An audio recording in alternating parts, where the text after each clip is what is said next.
இதுல நாங்க தொண்டமானார் fourth term 2025 பேப்பரை டிஸ்கஸ் பண்ண போறோம். முதலாவது கேள்வி, நேர்பொருளியல் தொடர்பான சரியான கூற்று இது. ரெண்டு வகையான பொருளியல், நேர்பொருளியல், நியம பொருளியல். நேர்பொருளியல்னு சொல்றது ஒரு விஷயம் நடைபெறுகின்ற உண்மையான விடயங்கள் தொடர்பானது நேர்பொருளியல்னு சொல்லப்படுது. நியம பொருளியல்னு சொல்றது ஒரு பொருளாதாரத்தில் யாது நிகழ வேண்டும் என்பது தொடர்பான எதிர்காலம் சம்பந்தமான ஒரு எதிர்வு கூறல் அல்லது ஒப்பீனியன், கருத்துக்கள் வெளிப்படுத்துறது, இந்த மாதிரியான விஷயம் நியம பொருளியல்னு சொல்லப்படுது. அப்ப நேர்பொருளியல் தொடர்பான சரியான கூற்று எதுன்னு கேட்கும் போது விவரண ரீதியாக ஆய்வினை வெளிப்படுத்தும் கூற்றினை வழங்கும். இது பொருத்தமல்ல. மார்த்தமான கருத்துக்களை வெளிப்படுத்தும் கூற்று. கருத்துக்கள்னு சொல்றது அது நியம பொருளியல் சம்பந்தமானது. கொள்கைகள் அடிப்படையில் கருத்துக்களை வெளிப்படுத்தும் கூற்று, இதுவும் ஒரு ஒப்பீனியன். விழுமியங்கள் மீது கவனம் செலுத்தி கருத்துக்களை வெளிப்படுத்தும் கூற்றினை வழங்கும், இதுவும் பொருத்தமில்லை. காரணக்காரிய அடிப்படையில் நிகழ்வுகளை வெளிப்படுத்தும் கூற்று. காரணக்காரியம் என்று சொல்றது நடந்து முடிஞ்ச விஷயங்கள், அதுக்கான காரணங்களை கண்டறிந்து நாங்க ஒரு விஷயத்தை வெளிப்படுத்துறது, உண்மைத்தன்மைகளை சொல்றது நேர்பொருளியல்னு சொல்லப்படுது. ஆகவே முதலாவதுக்கு பொருத்தமான விட 5வது விட. இரண்டாவது கேள்வியை பாருங்க. பின்வருவனவற்றுள் எதனை பொருளாதார வளமாக கருத முடியாது?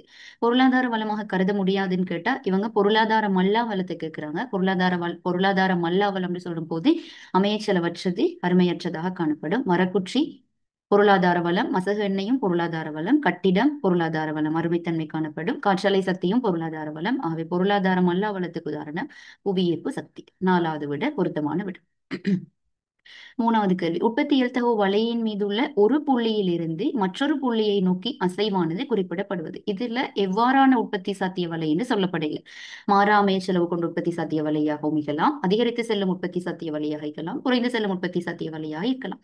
ஆகவே உற்பத்தி சாத்திய வலையிட தன்மை பற்றி சொல்லப்படையில ஒரு புள்ளியிலிருந்து மற்றொரு புள்ளி நோக்கி அசையும் மாத்திரம் சொல்லப்பட்டிருக்கிறது. ஆகவே மாறா அமையச்செலவு கொண்ட உற்பத்தி சாத்திய வழியாக இருந்தால் இங்கு அமையச்செலவில் மாற்றம் ஏற்படாது. அதிகரித்து செல்லும் அல்லது குறைந்து செல்லும் உற்பத்தி சாத்திய வழியாக இருந்தால் அங்க அமையச்செலவுல ஒரு மாற்றம் ஏற்படும். அப்ப பொதுவாக பார்க்கும் போது அமையச்செலவில் மாற்றம் ஏற்படாமலும் இருக்கலாம், அமையச்செலவில் மாற்றம் ஏற்படவும் முடியும். அந்த அடிப்படையில பார்க்கும் போது அமையச்செலவிலோ அல்லது உற்பத்தி வினைத்திறனிலோ ரெண்டு வகையான விஷயங்கள் இருக்குது. ஒன்று உற்பத்தி வினைத்திறன், வள ஒதுக்கீட்டு வினைத்திறன். உற்பத்தி வினைத்திறன் சொல்றது உற்பத்தி சாத்திய வலையில் உள்ள எல்லா புள்ளிகளுமே உற்பத்தி வினைத்திறனை குறிக்கும். அது எந்த மாதிரியான உற்பத்தி சாத்திய வலையாகவும் இருக்கலாம், உற்பத்தி சாத்திய வலையின் மீது உள்ள எல்லா புள்ளியுமே. ஆகவே ஒரு புள்ளியிலிருந்து மற்றொரு புள்ளிக்கு மாற்றம் அடைந்தாலும் அங்கு உற்பத்தி வினைத்திறன்ல எந்த விதமான மாற்றமும் நடைபெறாது. அப்ப அமையச்செலவிலோ அல்லது உற்பத்தி வினைத்திறனிலோ மாற்றங்கள் ஏற்படாது என்பதாகும். இதுவும் பொருத்தமான ஒரு விட. ஏண்டா உற்பத்தி சாத்திய வலை, நான் ஏற்கனவே சொன்ன மாதிரி உற்பத்தி சாத்திய வலையோட வகை பத்தி இங்கு குறிப்பிடப்படாததால சம்டைம் இது மாறா அமைய செலவாக இருந்தால் அமைய செலவில் மாற்றம் ஏற்படாது. இரண்டாவது, அமைய செலவில் ஒரு மாற்றம் ஏற்படும், ஆனால் உற்பத்தி வினைத்திறனில் மாற்றம் ஏற்படாது. உற்பத்தி வினைத்திறனில் மாற்றம் ஏற்படாது என்பது சரி.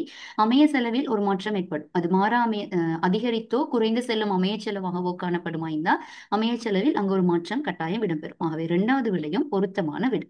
அப்போ மூணாவது கேள்விக்கு முதலாவது விடையும் பொருத்தமான விட, இரண்டாவது விடையும் பொருத்தமான விட.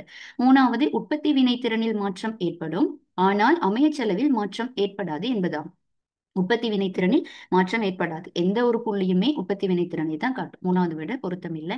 அமையச்செலவிலோ அல்லது ஒதுக்கீட்டு வினைத்திறனிலோ மாற்றம் ஏற்படாது. ஒதுக்கீட்டு வினைத்திறன் சொல்றது உற்பத்தி சாத்திய வலையின் மீதுள்ள ஒரு புள்ளியால மாத்திரம்தான் குறித்து காட்டப்படும். சோ அங்க ஒதுக்கீட்டு வினைத்திறன் ஒரு புள்ளியிலிருந்து இன்னொரு புள்ளிக்கு மாறும் போது மாறுபடும். உற்பத்தி வினைத்திறனில் ஒரு மாற்றம் ஏற்படும், ஆனால் ஒதுக்கீட்டு வினைத்திறனில் மாற்றம் ஏற்படாது என்பதும் பிழை. ஆகவே பொருத்தமான விடைகள் முதலாவது விடையும் பொருத்தமானது, இரண்டாவது விடையும் பொருத்தமானது. 4வது கேள்வியை பாருங்க. பின்வரும் ஒரு சந்தர்ப்பத்தில் மட்டும் அமையச்செலவு பூஜ்ஜியமாக காணப்படுவதில்லை. அச்சந்தர்ப்பம் எது? அமையச்செலவு பூஜ்ஜியமாக கூடிய சந்தர்ப்பங்கள் உங்களுக்கு தெரிஞ்சுக்கும். வளங்கள் வேலையின்மையில காணப்படும் போது அமையச்செலவு பூஜ்ஜியமாக காணப்படும். அருமையற்று காணப்படும் போது பூஜ்ஜியமாக காணப்படும். அடுத்தது மாற்று பயன்பாடு இல்லாத சந்தர்ப்பத்திலையும் அங்க என்ன செய்ய முடியாது, நாங்க அடுத்த ஆப்ஷனுக்கு போக முடியாது. ஆகவே அமையச்செலவு பூஜ்ஜியமாக காணப்படாத சந்தர்ப்பம் கேட்கிறாங்க. அப்ப அமையச்செலவு எந்த சந்தர்ப்பத்துல உருவாகும்? கிடைக்கின்ற வளங்கள் எல்லையற்ற நிரம்பலை கொண்டிருக்கும் போது. கிடைக்கும் வளம் எல்லையற்ற நிரம்பலாக காணப்படுமா இருந்தா அங்க அமையச்செலவு பூஜ்ஜியமாக காணப்படும். முதலாவது விட பொருத்தம் இல்லை. இரண்டாவது, கிடைக்கின்ற வளங்களை பொருளாதாரம் ஒன்று பூரண வேலைவாய்ப்பில் பயன்படுத்துகின்ற போது. பூரண வேலைவாய்ப்பில் பயன்படுத்தும் போது அங்க உற்பத்தி சாத்திய வலையின் மீது அந்த புள்ளி காணப்படும். சோ அங்க இன்னொன்னு விட்டு கொடுக்காமல் உற்பத்தியில நாங்க என்ன செய்ய முடியாது, மாற்றம் செய்ய அதிகரிக்கவோ குறைக்கவோ முடியாது. ஆகவே அமைய செலவு பூஜ்ஜியமாக காணப்படாத சந்தர்ப்பம் இரண்டாவது விட. மூணாவது, கிடைக்கின்ற வளங்களில் ஒரு பகுதியினை பொருளாதார நடவடிக்கைகளில் பயன்படுத்தாத போது, அதாவது இது வேலையின்மையை குறிக்குது. வேலையின்மையில காணப்படுகின்ற போது அமைய செலவு பூஜ்ஜியமாக காணப்படும். மூணாவது விடயம் பொருத்தம் இல்லை. நாலாவது, எல்லைக்குட்பட்ட வளங்கள் மனித விருப்பங்களை பூர்த்தி செய்ய போதுமானதாக உள்ள போது, போதுமானதாக இருக்கின்ற சந்தர்ப்பத்துல அங்க அமைய செலவு பூஜ்ஜியமாக காணப்படும். அதுவும் பொருத்தம் இல்லை. கிடைக்கின்ற வளங்களுக்கு மாற்று பயன்பாடு இல்லாத போது, மாற்று பயன்பாடு இல்லாட்டி நாங்க என்ன செய்ய மாட்டோம், அமைய செலவை உருவாக்க மாட்டோம். சோ அஞ்சாவது விடையும் பொருத்தமில்லை. ஆகவே பொருத்தமான விட இரண்டாவது விட. அஞ்சாவது கேள்வியை பாருங்க. பின்வரும் உற்பத்தி சாத்திய வளையில் உற்பத்தி புள்ளி எக்ஸில் இருந்து வைக்கு மாற்றமடைதல் தொடர்பான சரியான விடயம் எது? எக்ஸ்ல இருந்து வைக்கு மாற்றமடைதல் தொடர்பான சரியான விஷயம் கேட்குறாங்க. எக்ஸ்ல இருந்து வைக்கு போகுது அப்படின்னு சொல்லும் போது இங்க என்ன நடக்கையில, மூலதன பண்டத்தில் ஒரு விட்டு கொடுப்புமே இடம்பெறவில்லை. நுகர்வு பணத்துல நாங்க எதையுமே விட்டு கொடுக்காம மூலதன பண்டத்துல என்ன செய்யறோம், ஒரு அதிகரிப்பை செய்யறோம். எக்ஸில் இருந்து வைக்க போகும்போது மூலதன பண்டத்துல ஒரு அதிகரிப்பு ஏற்படுது அப்படின்னு சொன்னா அமைய செலவு உருவாகவில்லைன்னு அர்த்தம். இந்த அமைய செலவு உருவாகவில்லை, விட்டு கொடுக்கையிலே நாங்க இது. அப்ப முதலாவது விடை பாருங்க. தற்போதைய மக்களின் வாழ்க்கை தரம் வீழ்ச்சி அடைந்துள்ளது. இது பிழை. பொருளாதாரத்தில் வள ஒதுக்கீட்டு வினைத்திறன் மிகவும் சிறப்பான நிலைமைக்கு வந்துள்ளது.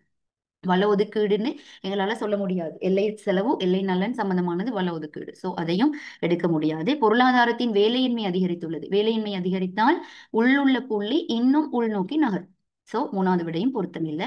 நாலாவது, அதிகரித்த மூலதன பண்டத்தின் அமையச் செலவு OQ அளவு நுகர்வு பண்டமாக காணப்படுகிறது. இதுவும் பொருத்தமில்லை. இங்க எந்த விதமான அமையச் செலவும் இல்ல. மூலதன பண்ட உற்பத்தி அதிகரிப்புக்கு அமையச் செலவு பூஜ்ஜியமாக காணப்படும். இது பொருத்தமான விடு. ஆகவே அஞ்சாவது விட பொருத்தமான விடு. ஆறாவது கேள்வியை பாருங்க. பின்வருவனவற்றுள் எதனை கட்டளை பொருளாதாரத்தின் ஒரு பண்பாக கருத முடியும்? முதலாவது விட, உற்பத்தி சாதனங்கள் அனைத்தும் அரசுடைமையாக காணப்படும். அனைத்து உற்பத்தி சாதனங்களும் அரசுடைமையில இல்ல. கட்டளை பொருளாதாரத்துல உழைப்பு தவிர்ந்த எல்லா வளங்களும் தான் அரசுடைமையாக காணப்படும். உழைப்புங்கிறது அரசு கட்டளைக்கு அமையத்தான் செயற்படுவாங்களே தவிர அது அரசுக்கு உரியதுன்னு சொல்ல முடியாது. ஆகவே அனைத்து உற்பத்தி சாதனங்களும் அரசுடைமையாக காணப்படுங்கிறது பிள்ளை. தனிநபரின் லாப நோக்கத்துடன் பண்டங்கள் உற்பத்தி செய்யப்படும். இதுவும் தனியார் சந்தை பொருளாதாரத்திட பண்பு.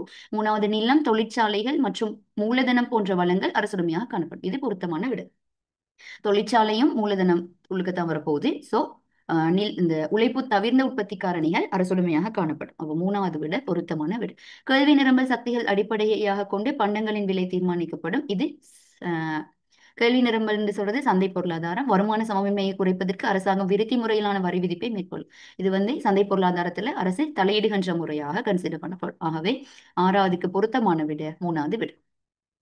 ஏழாவது கேள்வியை பாருங்க. ஏனைய விடயங்கள் மாறா நிலையில் பண்டம் ஒன்றுக்கு பல்வேறுபட்ட விலைகள் நிலவுகையில் ஒரு கொள்வனவாளரால் கொள்வனவு செய்வதற்கு திட்டமிட்டுள்ள பல்வேறுபட்ட அளவுகளை அடிப்படையாக கொண்டு வரையப்படும் வரைஃபுன்னு சொல்லும் போது அது வலையி, ஒரு கொள்வனவாளர்னு சொல்லும் போது அது தனிநபர், பல்வேறுபட்ட விலைகளில் கொள்வனவு செய்யப்படுகின்ற அளவுன்னு சொல்லும் போது அது கேள்வியை டிஃபைன் பண்ணுது.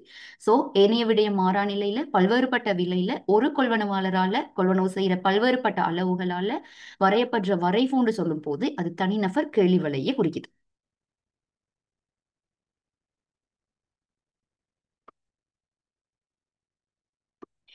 எட்டாவது கேள்வி. எக்ஸ் என்ற பண்டத்தின் கேள்வி வலையை பின்வருமாறு தரப்பட்டுள்ளது. இவ்வரைஃபின் கேள்வி சார்பு நிலை மாற்று வடிவத்தினை எது சரியாக வெளிப்படுத்தும்? நிலை மாற்று வடிவம் எது சரியாக வெளிப்படுத்தும்? நிலை மாற்று வடிவம் சொல்லும் போது பி ஈக்குவல் பண்ணி நாங்க ஃபார்முலா எழுதுறது. சோ ஃபர்ஸ்ட்டுக்கு பியை நாங்க கண்டுபிடிப்போம். வளமையா டெல்டா கியூடியின் கீழ் டெல்டா பின்னு எழுதுவோம். நிலை மாற்று வடிவத்துக்கு டெல்டா பியின் கீழ் delta QD. Delta P 50, delta QD 100. 50 100ஆல பிரிச்சா 0.5. ஏ இந்த ஃபார்முலால விலை பூஜ்ஜியமாக உள்ள போது கேள்வித்தொகையின் அளவை ஏக்கு யூஸ் பண்ணுவோம். இங்க தொகை பூஜ்ஜியமாக உள்ள போது விலையின் அளவு. சோ தொகை பூஜ்ஜியமாக உள்ள போது விலையின் அளவு 50. ஆகவே formula 50 minus 0.5 QT. 50 minus 0.5 QT. நாலாவது விட பொருத்தமான விட. ஒன்பதாவது கேள்வியை பாருங்க. பருத்தி ஆடைக்கான நிரம்பல் கோடு இடதுபுறம் நகர்ந்துள்ளதாக கருதுக. நிரம்பல் இடது பக்கம்னா நிரம்பல் குறைவடைதலுக்கான காரணம். நிரம்பல் குறைவடைவதற்கான நிறைய காரணம் இருக்குது. மூலப்பொருள்களோட விலை அதிகரித்தல். அடுத்தது தொழில்நுட்ப பிரச்சனைகள் ஏற்படுறது. இந்த மாதிரி நிறைய ரீசன் வந்து நிரம்பல் இடதுபுறம் நகர்றதுக்கான காரணம். பருத்தி ஆடையின் விலை அதிகரித்தமை. விலை அதிகரிக்கும் போது நிரம்பல் என்ன செய்யும்? நிரம்பல் அதிகரிக்கும். அப்படித்தானே? பருத்தி ஆடைக்கான விலை அதிகரிக்கும் போது நிரம்பல் அதிகரிக்கும். இதுலயும் விலைன்னு சொல்லும் போது கோட்டினூடான புள்ளி நகர்வு மூலம் தான் காட்டப்படும். கோடு நகராது. சோ இங்க கோடு இடப்புறம் நகரத்துக்கு கேட்டுக்கிறாங்க. ரெண்டாவது, பருத்தி ஆடைக்கு தேவையான மூலப்பொருள் தடையின்றி கிடைத்தல். இதுவும் பொருத்தம் இல்ல. மூலப்பொருட்களின் விலைகள் அதிகரித்து செல்கின்றமை. மூலப்பொருளோட விலை அதிகரித்தால் நிரம்பல் கோடு இடப்புறம் நகரும். சோ மூணாவது விட பொருத்தமான விட. 10வது கேள்வி, பின்வருவனவற்றுள் எது சந்தை நிரம்பல் வளையில் செல்வாக்கு செலுத்தும் அரசாங்க கொள்கை கருவியாக இருக்க முடியாது? சந்தையில நிரம்பல், அதாவது உற்பத்தி செயற்பாடு நடைபெற சந்தர்ப்பத்துல அரசாங்கத்திட கொள்கை கருவியாக இருக்க முடியாது எதுன்னு கேக்குறாங்க. மானியம் நிரம்பல்ல கொள்கை கருவியாக இருக்கும். அரசின் தாங்கியிருப்பு கொள்கைகள், அதாவது தாங்கியிருப்பு கொள்கைன்னு சொன்னா தேவையான ஏதாவது சந்தர்ப்பத்தில் அரசாங்கம் ஹெல்ப் பண்றாங்க, மிகை நிரம்பல கொள்வனவு செய்யறாங்க, அல்லது குறை நிரப்பு கொடுப்பனவு செய்யறாங்க, ஏதோ ஒரு வகையில தலையிடுறாங்க, அதுவும் சந்தை நிரம்பல் வலையில செல்வாக்கு செலுத்தும். உற்பத்தி தர நியமம், இதுவும் நிரம்பல் வலையில செல்வாக்கு செலுத்தும். நேரில் வரியும் செல்வாக்கு செலுத்தும். நேர் வரி சந்தை நிரம்பல் வலையில செல்வாக்கு செலுத்தாது. ஆகவே 10வதுக்கு 4வது விட பொருத்தமான விட. 11வது கேள்வியை பாரு. எக்ஸ் என்ற பண்டத்தின் கேள்வி சார்பு கியூடி சமன் 500 சய 2p 600 சய 2p என தரப்பட்டுள்ளது. இப்பண்டத்தின் விலைசார் கேள்வி நிகழ்ச்சி குணகம் ஒன்றாக காணப்படும் போது நுகர்வோன் செலவு எவ்வளவாக இருக்கும்? பிஇடி ஈக்குவல் டு 1ல நுகர்வோர் செலவு எவ்வளவுன்னு கேட்கிறான். அப்ப இதுக்கு நீங்க எப்படி செய்வீங்கன்னு சொன்னா, நீங்க ஜஸ்ட் ஒரு ஃபார்முலாவை வரைஞ்சு பார்த்தீங்களாக இருந்தால், இதுல கியூடி ஈக்குவல் 600 மைனஸ் 2pன்னு தந்திக்கிறாங்க. சோ எங்களுக்கு கியூடி பி, இதுல இந்த மேக்சிமம் அமௌண்ட்டை கண்டுபிடிக்கலும். கியூடி 0 ஆயிக்கும் போது பியிட வேல்யூ. சோ கியூடி 0 ஆயிக்கும் போது பியிட வேல்யூ இந்த இடத்துல 300 வரப்போகுது. அதே மாதிரி பி 0 ஆயிக்கும் போது கியூடியோட வேல்யூ இந்த இடத்துக்கு பிக்கு 0 போட்டீங்களா இருந்தா கியூடிக்கு 600 வரப்போகுது. இவங்க கேட்டுக்கிறாங்க PED equal to 1. Equal to 1ன்னு சொல்றது நடுப்புள்ளி. ஆகவே இதுல ஹாஃபும் இதுல ஹாஃபும் வரப்போகுது. ஆகவே இங்க 150ம் இங்க 300ம் வரும். 150 நுகர்வோர் செலவு கேட்டுக்கிறாங்க. சோ பி தர கியூடி நுகர்வோர் செலவு, 150 தர 300 45,000. 3 சைஃபர். சோ 11வதுக்கு 150 300ஆல பெருக்குன்னா 45,000 பொருத்தமான விடு. முதலாவது விடு.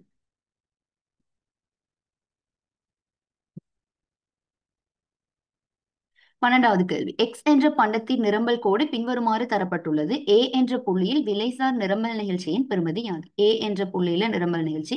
இவ்வாறு ஒரு நிரம்பல் கோடு தரப்படுற சந்தர்ப்பத்துல அதற்கான ஃபார்முலா டி கீழ் டி மைனஸ் ஏ. டீன்னு சொல்லும் போது விலை 30 ரூபா கீழ் பி 30 ரூபா மைனஸ் ஏன்னு சொல்றது ஆரம்ப விலை, அப்படித்தானே? இந்த 10 ரூபா. ஆகவே 30ன் கீழ் 30 20ஆல் 30ல இருந்து 10 கழிச்சா 20. ஆகவே 3 2ஆல பிரிச்சா 1.5 இதற்குரிய விடு. 13வது கேள்வி, அரிசிக்கும் பானுக்கும் இடையிலான குறுக்கு விலை நிகழ்ச்சி 3. அரிசி விலையில் ஏற்படும் ஒரு அதிகரிப்பு பானின் கேள்வியை 75 வீதத்தினால் அதிகரிக்க செய்கிறது. அரிசி விலையில் ஏற்பட்ட எந்தளவு மாற்றம் இதனை ஏற்படுத்தி இருக்கும். சோ குறுக்கு கேள்வி நிகழ்ச்சியோட சமன்பாடும் உங்களுக்கு தெரியும். டெல்டா கியூடி பான், அப்படித்தானே? டெல்டா கியூடி பிரெட் பெர்சன்டேஜின் கீழ் டெல்டா பி பிரைஸ்டு percentage equal 3. Delta QD percentage 75 தந்திக்கிறாங்க. டெல்டா பி பெர்சன்டேஜ் எங்களுக்கு தெரியாது. எக்ஸ் சமன் 3. ஸோ இதை குறுக்க பெருக்கணியெல்லாம் இருந்தா 3x சமன் 75, எக்ஸ் சமன் 25. ஆகவே அரிசியிட விலையில 25 வீதம் அதிகரிப்புன்னு ஏற்பட்டிருக்கணும். இது நேர்கணிய குறுக்கு கேள்வி நிகழ்ச்சி. ஆகவே 25 வீதம் அதிகரிப்புண்டா எங்களுக்கு டிரெக்டாவே இங்க விசிபிள் ஆகுது. 100ல இருந்து 125ங்கிறது 25 வீத அதிகரிப்பு.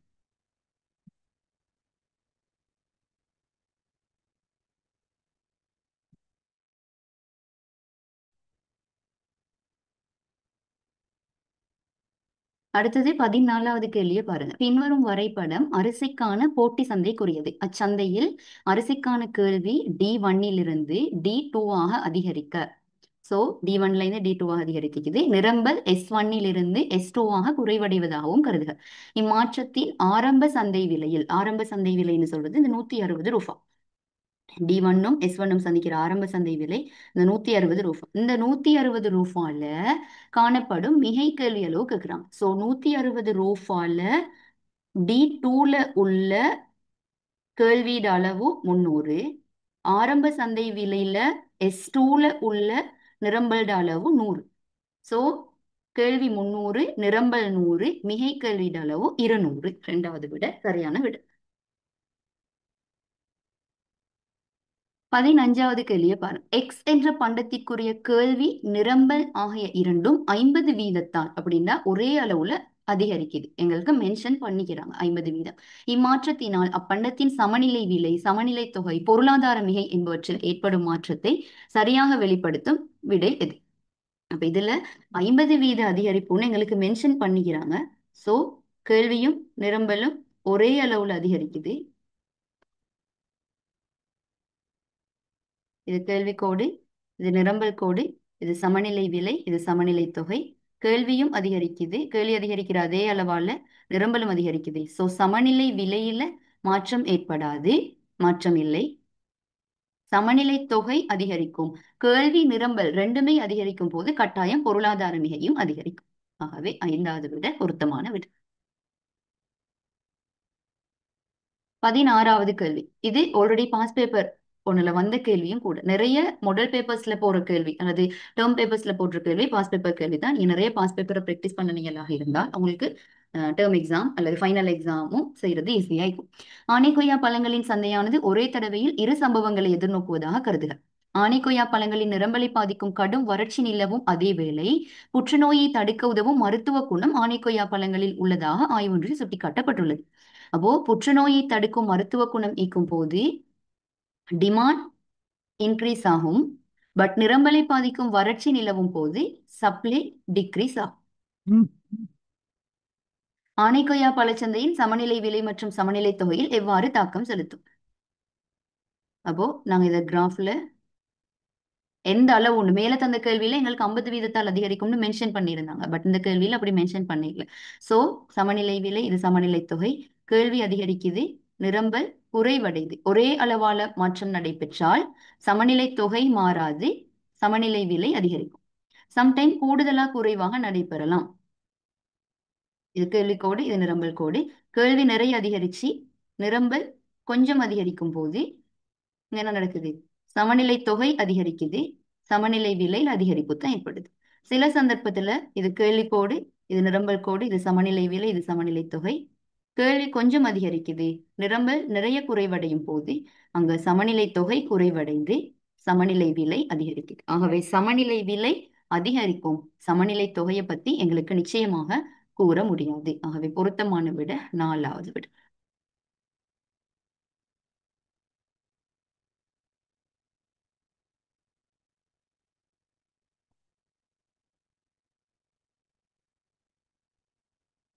17வது கேள்வி. எக்ஸ் பண்டத்தின் வரி விதிப்புக்கு முன்னுள்ள சார்பு QS சமன் சய 200 சக 5p எனவும் வரிக்கு பின்னுள்ள நிரம்பல் சார்பு QS சமன் சய 240 5p எனவும் தரப்பட்டுள்ளது. எக்ஸ் பண்டத்தின் மீது விதிக்கப்பட்ட அலகு வரி எவ்வளவு? இவ்வாறு ஒரு கேள்வி தர சந்தர்ப்பத்துல இதுக்கு நீங்க என்ன செய்வீங்கன்னு சொன்னா தொகையை பூச்சியமாக்கி விலையை கண்டுபிடிப்பீங்க. தொகையை பூச்சியமாக்கி ரெண்டுக்குமே விலையை கண்டுபிடிப்பீங்க. சோ இங்க தொகையை பூச்சியமாக்கி விலையை கண்டுபிடிச்சீங்கன்னா 5p சமன் 200, p சமன் 40 வரப்போகுது. இதுக்கு தொகையை பூச்சியமாக்கி விலையை கண்டுபிடிச்சீங்களா இருந்தா சய 240 சக 5p சமன் 0. சோ 5p சமன் 240, p சமன் 48 ரூபா வருது. ஆகவே வரிக்கு முன் உள்ள விலை 40 ரூபா, வரிக்கு பின்னுள்ள விலை 48 ரூபாவாக இருந்தால் அலகு வரியிட அளவு 8 ரூபா. முதலாவது விட பொருத்தமான விட.